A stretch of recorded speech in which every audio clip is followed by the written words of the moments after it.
Hello again. What's up? We are now into the 2000s era, the new Such a great millennium. decade. Y2K did not destroy everything, so we were able to continue to release music. It's such a thrilling time. So we are moving to yet another compilation. So as you remember, the second CD we ever did was We're Not Generation X. And that one, we had no idea what we were doing. By the time we released this new compilation, we kind of had an idea. We had vetted the vendors. We,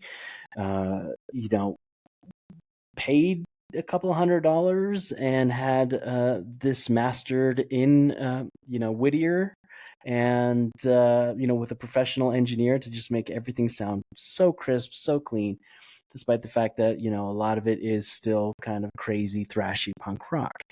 The name of the album is a play on these pop music compilations that started popping up everywhere in the early 2000s called Now. Or Now That's What I Call Music. Or wait, what is it called? I think that's it, because there were the infomercials. Yeah, and it was all the pop songs that, because this was before the days of an Apple playlist or whatever, right? And so, in effect, that first one, We're Not Generation X, was like what a spot. It hit the, satisfaction of what these modern day playlists do, right? So we called ours You Call This Music. You call this music, and we jam-packed it full of songs, way more than you could fit on vinyl. And we're a little bold with it. And on the cover art, baked into the cover art, which is in itself kind of a crazy collage, we put pay no more than $3. Okay, so if I'm remembering my lore correctly from being alive at that time, I feel like CDs were definitely more than that. So that feels like kind of a bold move from a business standpoint. Did that cause any issues in store for anyone who's carrying that vendor wise? So there were a lot of record stores who would not carry it because it essentially was a loss for them. You know what I mean? The amount of profit they would gain from that was so little because they had to share it with the distributor, share, a little bit of that sale with me. So after they share it with everybody, there's nothing left. So it just wasn't worth them carrying it. But as a marketing standpoint, at the time I was still in college, so I literally sold them out of my backpack. Hey, 40 tracks, $3. Yeah, let me have that. Let me have that.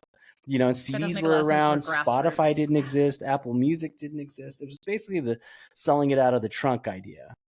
Yeah. And we ended up selling out of them. This was the first thing that we put out where we had to, and because of the profit margin, we did have a little bit of a profit. We were able to just get a whole nother 1,000, and start picking away at that and selling those. Awesome. Yeah. So You Call This Music. For the intro and the outro, I essentially got my parents to help me with some voiceover work. And, it's pretty silly, blasting my music. My dad's banging on the door. Hey, turn this down. I open the door. I'm like, huh? And he's like, what's this noise? And I'm like, you mean the music? And he's like, music? You call this music? And then immediately, even before he finishes the word, introspect track kicks into high gear. Oh man, it's still like chills. Love it when albums are designed like that. And interestingly enough, the pay no more than $3 even landed in a few of the magazine reviews. So there's this one from Razor Cake Magazine, June 2001.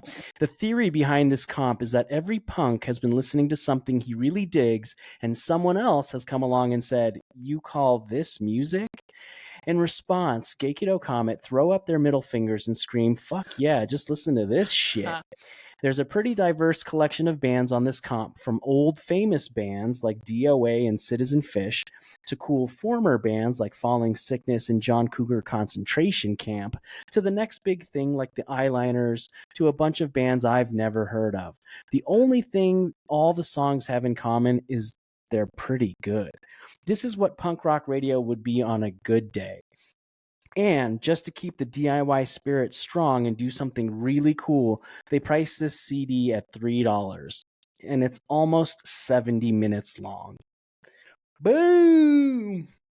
Okay, Good that's deal. A banger review. So good. So yeah, what an and awesome Razor review. Cake in the punk scene is still in 2024 publishing.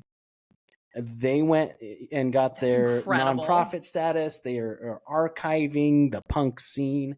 So just to be in that was amazing. And then that was definitely a glowing review. Not the only one that mentioned the $3, because again, it was like, this is awesome. Even if you were to buy, 40 songs, 40 different tracks off iTunes, that's still $40, right? At the 99 cents a track. So it was a pretty good deal. And like I said, it was much, it was mastered. So I think people enjoyed it a lot more than our first foray into it. So for the first track that I'm going to play, I'm choosing the song that actually takes you out of the album. This was the final track after you've barreled through 40 tracks of punk rock music. You get to this song, it's got piano, it's got heart. It's basically telling you to, self-care. Like, don't lay your life on the line for the boss. Like, do you first, and then go, make that money or do that, whatever. Beautiful, beautiful song called Obligation from a band from the Bay Area called, well, actually Sacramento-ish, but Northern California, called Tsunami Bomb.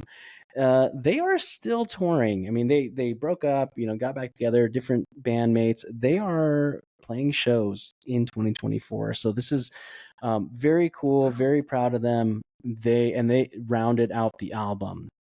So here we go.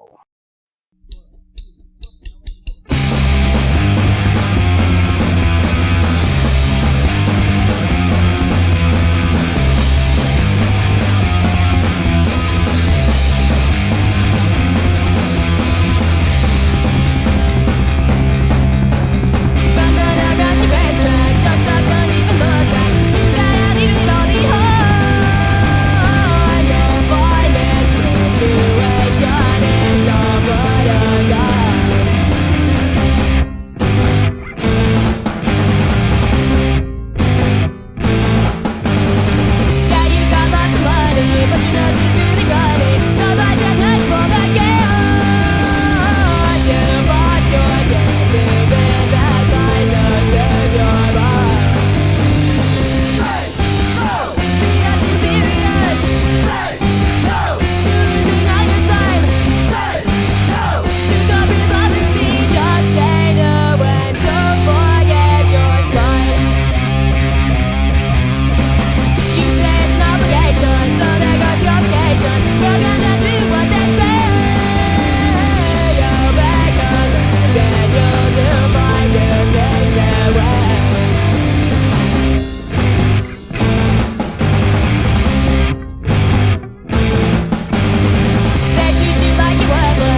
Yeah, that was Tsunami Bomb with Obligation.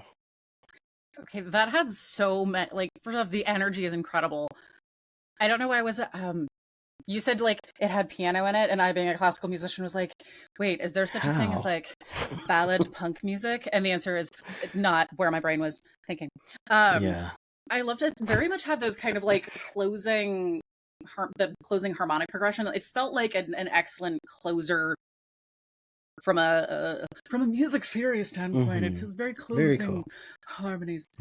Um, the final word she's saying, I don't know if it's like, it's probably my brain being like, what are words? So just say no and don't forget your spine. Mm-hmm. Spite. Like basically So she is Glow's saying spine. swine. No, Oh, that's spine. awesome. I was wondering if that was it. I was like, Yeah. that's Did you bold, think but it's punk. So swine like, no, I'm or not entirely spine? sure what I was guessing before. Yeah. Spine was the Like most like grow a closely connected spine. thing. Like your Yeah. time is valuable. Don't, tell And I your will say it was a supervisors no. To yeah. losing all your time, no. I mean, that's a message that So good. it carries through very well today too, because I feel like we've just continued to lose like work life self care boundaries, Mm-hmm. and especially that energy. Like that feels like a jam that you'd rock out to after a long week at work with like beers with a friend or friends. Also, I have been distracted by the album art for like half of that song because I'm like, wait, is this like a BDSM A situation? little bit. And then That was also there's the other reason that the record stores would not carry it. I mean, that was I guess that was a little bold for the Yeah, but it in the was, in the it right was parts in of the public country. domain. It was You from know, the 1600s, I believe. Yeah. No, 1800s. I mean, was it like Anyway, like I would early ask if it was like days a of, and then hysteria in the back treatment, there, but you can't even tell, but that's Johnny Rotten from the Sex Pistols, completely pixelated, blown up. awesome. You'll never tell. No one can tell. But anyway, yeah. So pay no more than $3, and at the bottom we put Volume 1, Ooh, which meant yeah. better watch out. And then we ended up doing Volume 2. So totally random. This is something I could see thriving in Austin. Did you ever ship them to Austin? Because this is giving me like Austin would be all about everything from the cover art to the jams. Maybe. I mean, this thing went all over. People from all over picked this up over the years. Again, it came out in 2000. We pressed it twice. So I'm not sure. I have seen it Totally on random. eBay, which is hilarious. I'm like, oh, I have Wild. it. Yeah. So Tsunami Bomb, like I said, they got back together. They're playing. They recently, not recently, but one of their more recent releases, they did a cover of an Oingo Boingo song. So very That's cool, fun. very fun, very prolific. And I have a soft spot for female vocalists, female musicians. Like go, go, go. You know. It's a really So great instrument. Sorry, my English is very not working today. The timbre of her voice is so like bright and energetic that it's back again, harking to kind of that. I don't want to say cute because it's not quite like cute, but it's this very kind of feminine, bright sound that and I don't this is is really cool. probably way out of left field, but I feel like with the drums, with the piano, and the dirtiness of the bass. I mean, it's really like Yeah. coming out of really distorted. It feels like I'm in a pub in Scotland, and they're just like Yes. banging away on this Yeah. piano, and that's where we're at. Yeah. But still beautiful and Yeah. pretty It's and great heartfelt energy and lyrics and right. Dig. yeah, very, very cool. Now, for the second Mm, song of this episode, I'm actually going to offer up four. I want you to choose. So I'm going to give you kind of the sneak peek into what these four choices, because there's 40 tracks. There's no way I guess that's true. we're going to be able to. I mean, it was really hard. It was really hard trying. So you're going to help me. Okay. Choice number one. The first episode we did of this podcast was of the early recordings of Introspect. Yeah. Should we listen to where they, got to by the time You Call This Music came out? Choice number one. Choice number two. There was a band from Anaheim called the Thrash Cats. They might have spontaneously combusted before releasing anything, like anything real. This was from a demo that they recorded. Wild. And the best way I can put it is it's kind of like a Beach Boys love song that then gets derailed when he is broken up with. The lead singer at the time of recording was probably 17, 18, but he sounds like a little kid. I don't know if it's, how high he sang it or whatever it was, but it sounds like a Little Rascals is singing this song, and then she breaks up with him and all mayhem goes loose. That's choice number 2.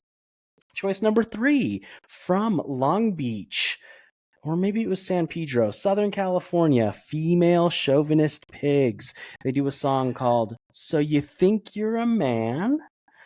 Hilarious. Absolutely mind-bogglingly hilarious. So introspect, one of 2 kind of hilarious songs, or fourth and final song, band called No Erasers Allowed that only recorded one thing.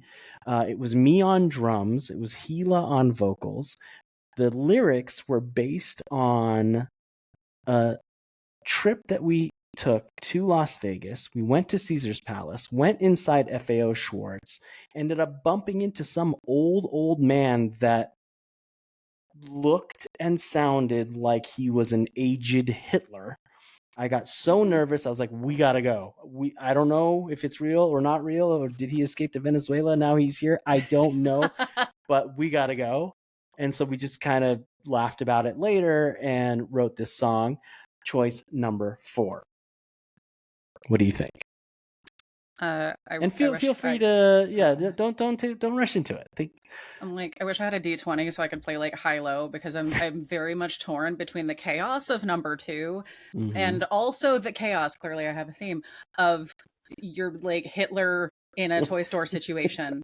And obviously one of them I'm like gonna have to go. Well, listen so those to are the later. 2. Those are the 2. Well, those are my 2. And hopefully the listeners go, wow, okay, those are the ones that they picked. Well, I'm gonna go listen to that other one. Go listen to the whole thing. It's 40 amazing tracks. But so for the 2, Thrash Cats has saxophone. Will that make or break it? Does that change anything? That does intrigue me. So here's the thing. I'm torn between my friendship with you and wanting to hear that moment in your life, and then also wanting to like. It's just the hilarious. Voice teacher in me wants to hear this 17-year-old that sounds like he's 12. Yeah. Okay, I think I'm gonna go with number 2, but then I'm gonna immediately go stock Hitler in a toy store. Hitler in the toy store. I need to know. It's hilarious. You'll never hear Gila yell those words ever again. Oh my god. Not from embarrassment, just just kind of silly.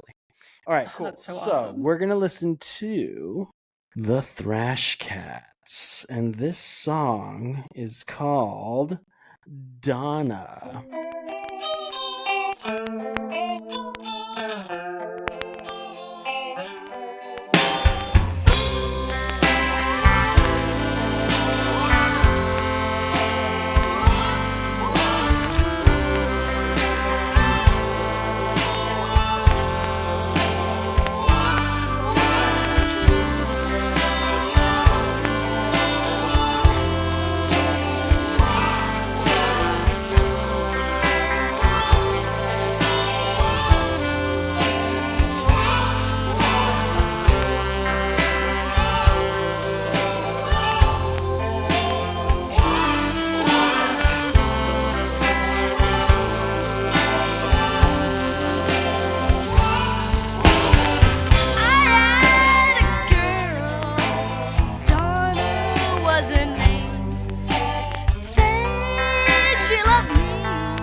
Broke up with me to go out with some other guy, and now I'm really mad, and it sucks, and she's a bitch!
All right. That was Thrash Cats. Donna. I regret nothing. That was right? such a journey. I really wish they had picked up some kind of steam or support or promotion or that. Okay, did you ever have a chance to like speak to the lead singer? Yeah. He was our friend AJ's younger brother. What was the pitch of his normal speaking voice? Because it sounds like his voice just hasn't changed, which can happen at that age. But like, I was not expecting it to be that. I think like it's he did sound young. He always did, but I do think the recording he's like leaning into it. I believe it's an act. Had to be. I don't know. It's incredible if it is because I can't figure out how he did it. And the lyric choice definitely helps because it totally sounds like an angsty like middle school heartbreak. Like, yes, I really liked her, but she went out with someone else and she's like, she left me to die. Was so real. and cute and adorable, and it was just so well done. Oh my god, like 35 out of 10. You might be able to find some live stuff on YouTube. Otherwise, You Call This Music, Volume 1. That was incredible. Maybe we should play Hitler in the Toy Store and round us out for the episode. So, this was recorded in a practice space. I was on drums, not doing very well. Dave and Jeff from ESL, who were the bands who did Smile in the last episode, they played guitar and bass. And then we recorded that, and then we went to introspect Dave Small's house and recorded the vocals. Hila doing the lead vocals, and then I kind of do some whoa-oh backing vocals in there as well. Here we go. This is No Erasers Allowed. Hitler in the Toy Store.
I don't know which one's funnier. The other one was cuter. Or, well, no, they're both kind of in the